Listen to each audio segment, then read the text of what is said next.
तो आज श्रीमद् भागवतम के 34 स्कंद के 25वें अध्याय के श्लोक संख्या 18 को पढ़ रहे हैं और उसको समझने की कोशिश करें। यहाँ श्री नारद मुनि पुरंजन की कथा सुना रहे और इसमें हम पढ़ चुके किस प्रकार से पुरंजन नगरी को ढूंढते हुए एक बहुत ही सुंदर नगरी में आए और अभी यहाँ पे जो चर्चा चल रही है कि वो नगरी कैसी, उनका वर्णन यहाँ किया जा रहा है। ये एक प्रकार का रूपक है, एलिगोरिकल मीनिंग अप्लाई किया जा रहा है, very effective way of teaching. जो नारद मुनि तो बेस्ट टीचर है, बेस्ट प्रीचर है, बेस्ट डिवोटी है। तो वे जो है राजा प्राचीन परिषद को पुरंजन की कथा, तो पुरंजन एक्चुअली कौन है? वही है, पर डायरेक्टली नहीं, indirect way of explaining, allegorical meanings apply करके समझा रहे हैं। तो हम जान चुके थे पुरंजन एक्चुअली कौन है? जीवात्मा, हम, आप और हर सभी आत्मा। तो ये पुरंजन और पूरा मतलब जैसे कि सिटी को पूरा बोलते हैं, जगत पूरा, सिटी पूरी। और ये पूरा का क्या उपमा दी जाए? ये शरीर, human body, the city is a human body. और रानी कौन है? बुद्धि। इसमें जो मित्र है और जितने भी नागरिक है वो हमारी इंद्रियां है। और अभी यहाँ पे ये सुंदर भवन या गार्डन, ये स्थान है जहाँ पे एंजॉय, इंद्रिय तृप्ति के लिए जैसे घूमने जाते हैं, हिल स्टेशन, रमणीक जगह में। तो इस प्रकार से ये सब जो इंद्रियां जो है और तन मात्रा जो वर्णन यहाँ पे किया जा रहा है, तो श्रीला प्रभुपाद जी अपने तात्पर्य में बता रहे कि इस श्लोक में हिम निर्झर शब्द विशेष रूप से उल्लेखनीय है।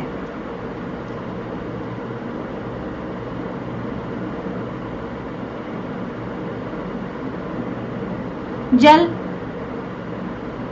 प्रपात मतलब झरना, ये रस संबंध का द्योतक।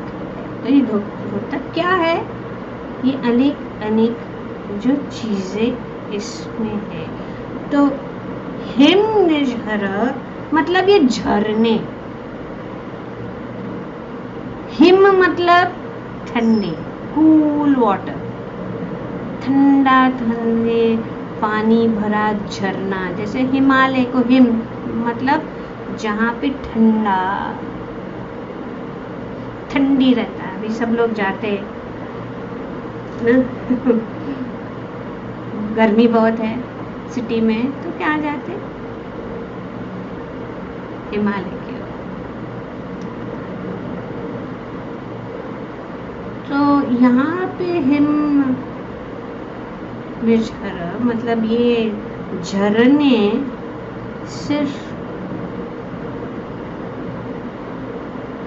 जल नहीं है, पर यहाँ पे इसकी उपमा जल की, ये ठंडे ठंडे झरने जो अच्छी अच्छी हवाएं देती है, उसको रस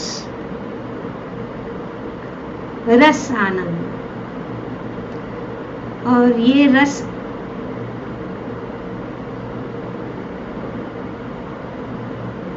प्रदान कर किसके लिए, ताकि हम इसका भोग करें, एंजॉय करें। तो हमारी ये 5 इंद्रियां, जैसे कि प्रभुपाद जी अपने तात्पर्य में बताते हैं कि ये रूप, रस, गंध, शब्द तथा स्पर्श के प्रतिरूप है, जो भी यहाँ पे कनेक्शन है, सब चीजों के साथ कनेक्शन। तो ये जैसे हम जानते हैं 25 जो तत्व है, उसमें से 5 जो है द 5 सेंस ऑब्जेक्ट, उसको कहते हैं तन्मात्रा। कौन जानता है तन्मात्रा कौन से है? रस, गंध, जो यहाँ पे तात्पर्य में प्रभुपाद बताते हैं, रस, गंध, स्पर्श, रूप और शब्द। स्पर्श मतलब किसके द्वारा, कौन सी इंद्रियां और कौन सा एलिमेंट कनेक्टेड है, ये जानना जरूरी है। कि यहाँ पे जैसे वायु का वर्णन किया है, वायु कौन सी तन मात्रा के साथ, त्वचा, टच, स्पर्श। जैसे कि अभी ये पंखा चालू, तो वो जो हवा आ रही है वो स्पर्श कर रही है अपने शरीर के इस कौन से, किसको, त्वचा को। तो उसको क्या दे रही है, आराम दे रही है, आनंद दे रही है। तो वायु स्पर्श का प्रतीक है, और इंद्रियां कौन सा कनेक्टेड है उसके साथ,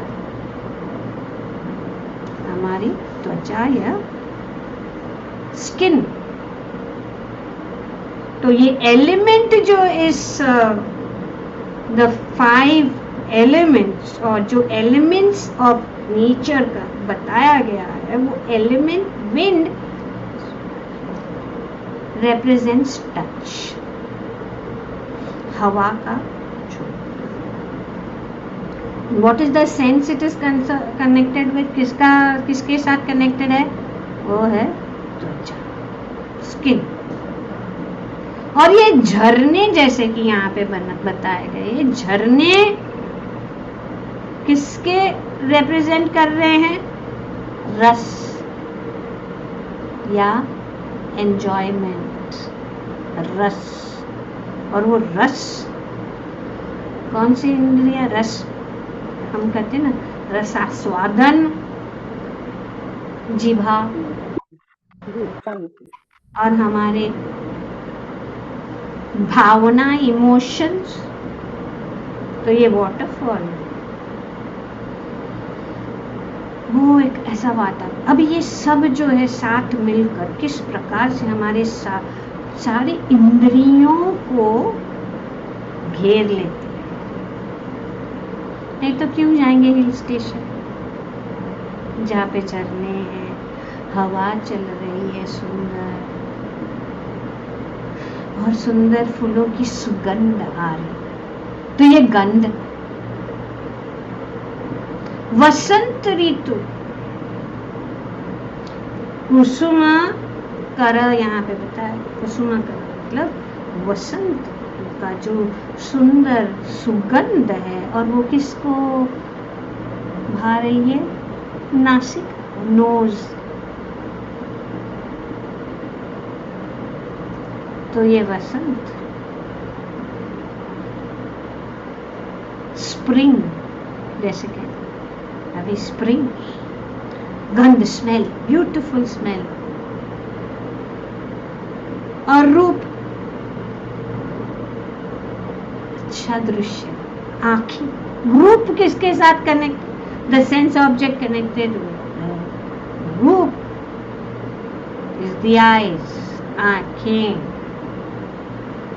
रूप मतलब फॉर्म, रूप। और शब्द या ध्वनि, साउंड, कान। तो ये सब जो इंद्रियां है इस सुंदर गार्डन, यहाँ पे आदि रस का वर्णन किया। आदि रस मतलब जो आदि, पहला जो मेन रस है वो है संबंध या रिलेशनशिप का रस। और ये आदि रस या श्रृंगार रस जैसे कहते हैं, श्रृंगार रस मतलब वो आकर्षण, जैसे कि प्रभुपाद जी, द सुप्रीम मेलो relationship is called sexual mellow or adi ras. When this adi ras or sex desire comes in contact with spring air, तो यहाँ पे ये जो हमने बताया कैसे हर एक जो इंद्रियां हर एक जो रसों के साथ जुड़ी हुई है, the supreme mellow is called आदि रस, श्रृंगार रस। तो तात्पर्य में कि ये झरने रस उत्तक है, शरीर में अनेक प्रकार के रस है, वो तो ऑलरेडी है अंदर, क्योंकि ये एलिमेंट है। सांख्य योग में श्री कपिल मुनि ने ये बहुत ही हम पढ़ चुके हैं तीसरे स्कंद में, और किस प्रकार से ये सब जुड़े हुए हैं।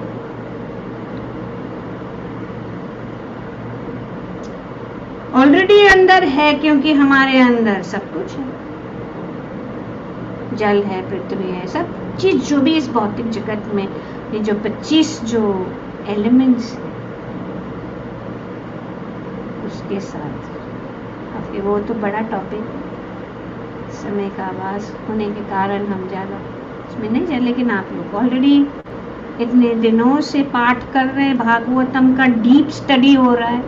ऐसा नहीं छोटा 1 साल 2 साल या 1 महीना 6 महीना ऐसा कोर्स नहीं है, ये पूरा जो डीप स्टडी है।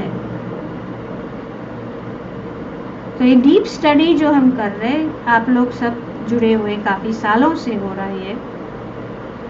वसुका माता जी नहीं है यहाँ पे अभी इस समय, लेकिन उनको सब रिकॉर्ड है कि हम किस प्रकार एक एक एक एक जो वर्ष श्लोक भागवतम के एक एक एक एक अध्याय एक एक एक एक श्लोक को बहुत ही डीपली स्टडी कर रहे हैं, और सब कुछ उसमें श्री प्रभुपाद जी ने अपने तात्पर्य में हमें समझाया। तो ये आदि रस श्रृंगार प्रभुपाद जी बताते हैं। तो इसमें सर्वश्रेष्ठ रस कौन सा है? आदि रस या श्रृंगार रस। In English, Prabhupada has directly said it as sexual mellow or sex desire. When it comes in contact with spring air, जो किससे? कामदेव से, moved by Cupid, it becomes agitated. So इसीलिए उसका एजिटेशन ज्यादा करने, वो क्योंकि सब लोग इस श्रृंगार रस, हनीमून श्रृंगार रस को वे करने के लिए जाए, ताकि ये सब तन्मात्र जो, तो ये आदि रस मतलब श्रृंगार रस, और ये सबसे गहरा जो क्या है, सबसे स्ट्रॉन्ग जंजीर है इस दुनिया के अंदर. ऐसा कोई भी ऐसा सॉलिड जंजीर नहीं है जितना नहीं, पर ये जो रस,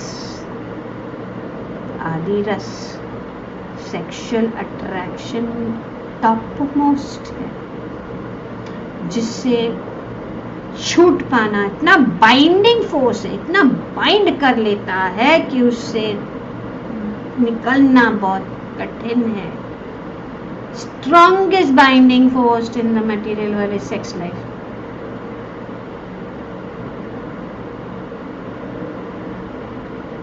ये सेंटर है बॉडीली अट्रैक्शन, ये रस, और इसको स्टिमुलेशन देने के लिए यहाँ पे ये प्रकृति के अनुसार, यहाँ पे जो ये वसंत ऋतु में हम देखते हैं, वृंदावन रम्य स्थान, तो पर ये जो है इस रस को शुद्ध करना है रस, लेकिन उसका शुद्धिकरण करने के लिए भगवान इस प्रकार से अनेक अनेक रस करते. ट्राई टू अंडरस्टैंड, इसको समझना बहुत जरूरी है कि ये जो रासलीला है और जो गोपियों के साथ और उनके भक्तों के साथ जो आदान प्रदान है हमारी, क्योंकि हमारी ये सब इंद्रियां हैं वो काम करेगी और ऋतुएं तो आएंगी, गंध तो रहेगा ही, सुंदर फ्रेग्रेंस, परफ्यूम,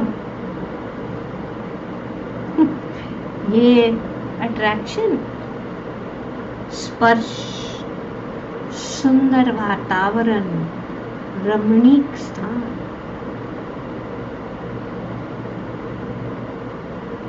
और कामदेव का वहां पे जो है, जैसे कि प्रभुपाद जी अपने तात्पर्य में, कामदेव, जब आदि रस कामदेव द्वारा प्रेरित वसंती वायु के स्पर्श में आता है, वो उत्तेजित हो जाता है. It's fact. ऐसा नहीं कि यहाँ पे कुछ बड़ा चढ़ा, हम अपने जीवन में एक्सपीरियंस करते कि ये सब फीलिंग होता है ऐसे स्थानों में जाने के लिए.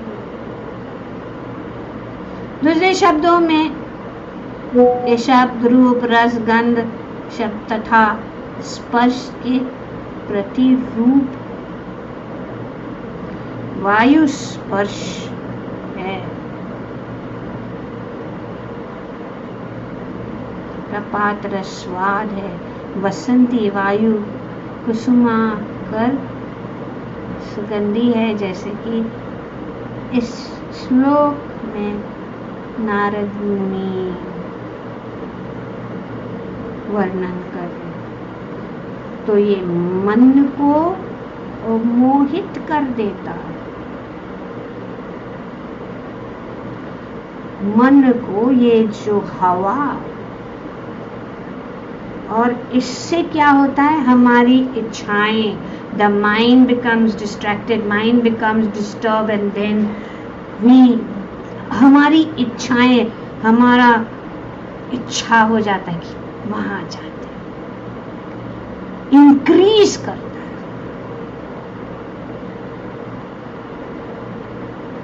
जिस प्रकार से वायु जो अग्नि को और प्रज्वलित कर देता है, उसी प्रकार ये हमारी इंद्रियां जो है वायु के संपर्क में आकर वो और भी जो है हमारी इंद्रियां क्या हो जाता है, हमारी इच्छा इंद्रियां भोग के लिए बढ़ता है। ये सब जो ये रूप रस गंध स्पर्श वगैरह जो है ये बहुत सुंदर वातावरण क्रिया, ये भ्रमिक इल्यूशन माया जैसा ये वातावरण क्रिएट करता है।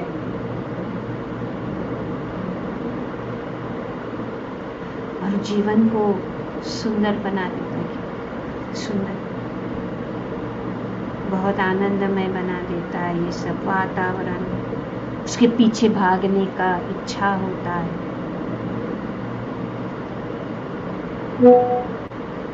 तो इस प्रकार से क्या हो रहा है, ये मैसेज क्या है, किस प्रकार से आत्मा जो है और गहराई में भौतिक जगत में फंसती रहती है। और ये बहुत ही खतरनाक है, क्योंकि आत्मा सोचने लगता है कि यही सुख है, पर ये सुख क्षणिक है, टेम्परेरी है। और ये सुख के लिए क्या हमें क्यों खतरनाक है, उसके लिए क्या हमें प्राइस देना पड़ेगा, क्या हमें उसके लिए भरनी क्या है। पुनरपि जननम पुनरपि मरणम जननी जठरे शयन। प्रभुपाद जी कहते हैं, अब जब जो बीच से गुजरते थे प्रभुपाद जी, तो वो सुंदर sunset, if somebody thinks, oh such a beautiful, it will be the cause of bondage in this material world. It's not that you don't appreciate, but attract हो जाते हैं और वो सोचते हैं कि यही सुख है। प्रकृति में जितनी भी चीजें हैं वे बहुत सुंदर है, क्योंकि भगवान ने बनाया गया है।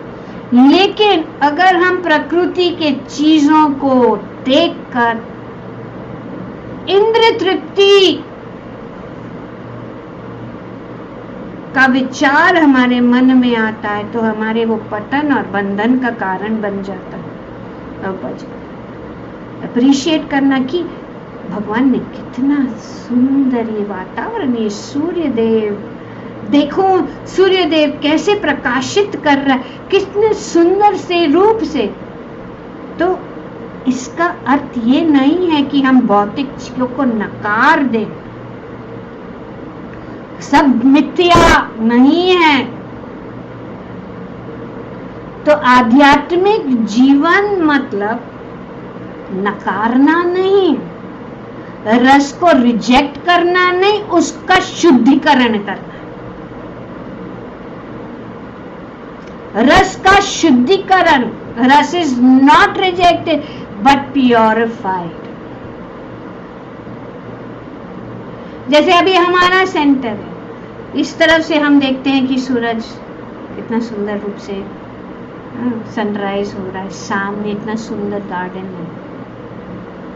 तो भगवान भक्त को लगता है ये तो हम तो वृंदावन में गोवर्धन के तट पे बैठे हैं और सामने इतना अच्छा पहाड़ है। हमारा मेरी नजर तो उस पहाड़ के ऊपर है कि आज यहाँ से हम तक तो आ गए हैं, हमको उस पहाड़ पे जाके सुंदर भव्य मंदिर बनाना है, ताकि सब लोग आके जो असली रस है उसका आस्वादन कर सके। इसीलिए तो ये सेंटर, इसीलिए तो इतने सारे मंदिर हैं और इसीलिए भगवान विराजमान है वहां। तो ये जो रस और गंध जो है और जितनी भी तन मात्रा है, जितनी भी हमारी इंद्रियां हैं, उसको हमें किसके पर फोकस करना है, जो असली चीज है भगवान। अभी संबंध तो चाहिए। हाँ, क्या है संबंध? हम सब चाहते हैं कि हम कोई संबंध हो जाए, आदि रस,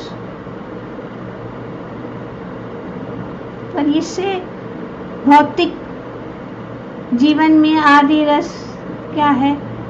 स्वार्थी। पर आध्यात्मिक जीवन वही रस। इसलिए तो भगवान इस धराधाम पर आए, ये एडवर्टाइज करने के लिए। रासलीला के द्वारा, रासलीला इतना डीप है, ऐसा नहीं सोचना चाहिए कि ये भौतिक है, ये अपराध है भगवान के चरण में। और उसकी चर्चा आम लोगों के बीच में नहीं की जाती है, लेकिन जो लोग समझ रहे, इसीलिए दसम स्कंद अंत में है। जब हम समझेंगे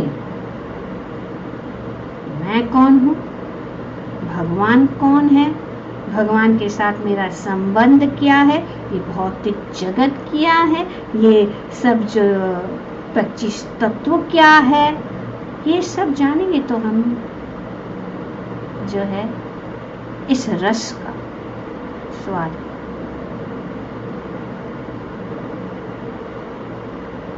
तो हमारा जो स्वभाव है प्रेम करने का, हमारा स्वभाव जो है एंजॉय करने का, वो परफेक्ट बन जाता है जब हम भक्ति करते हैं। हमारा प्रेम तो रहेगा ही, किसी न किसी के साथ तो प्रेम करेंगे ही, चाहे वो अपना परिवार हो या अपने पति पत्नी बच्चे जो भी है करेंगे, क्योंकि वो तो है ही।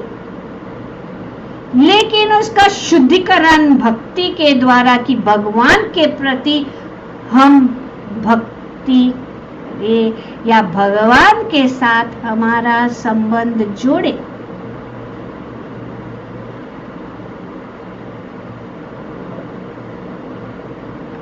तो इस प्रकार से इस भौतिक जगत में उदाहरण ऐसा है कि एक सुंदर गार्डन है, अभी सुंदर गार्डन है सामने ही सेंटर, उसमें बहुत अच्छी हवा चलती है, सूर्य उगता है, सुंदर फूल है और झरने भी है। मैं तो गई नहीं हूँ डीपली बहुत समय से, और बहुत सारे पक्षी इतना सुंदर और वहाँ जाके ऐसा लगता है कि चलो यहीं पे घूमते रहे, बाहर नहीं। इसी प्रकार से ये भौतिक जगत है, ये एक क्या है, क्या है? एक सुंदर गार्डन है, कुंज है, और हम इस गार्डन में आत्मा जो है इसमें घूम रहे। तो इस भौतिक जगत की जो सौंदर्य है वो गलत नहीं है, बहुत आकर्षित करती है। पर ये भौतिक जगत की जो चीजें इतनी सुंदर है, उसी में हम अगर फंस जाए, हम इतने आकर्षित हो जाए, तो हम बंदी बन जाते हैं, हम बंध जाते हैं, इसी चीज में हम बन जाते हैं। तो इस प्रकार से यहाँ पे इस तात्पर्य में हिम, हर, वायु, कुसुमकर, इस प्रकार से ये सब जो ये एक तन मात्र आदि रस, ये अभी आगे श्री नारद मुनि जी जो है किस प्रकार से जीवात्मा, ये जीवात्मा की कथा है, हम सबकी कथा है कि हम कैसे कैसे चीज़ों से गुजरते हैं और किस प्रकार से हम बंध जाते हैं, जैसे कि पुरंजन का जीवन उदाहरण। तो यहीं पे हम विश्राम देते हैं। ग्रंथराज श्रीमद् भागवतम की जय। ओम तत्सत। Thank you very much. Hare Krishna. तो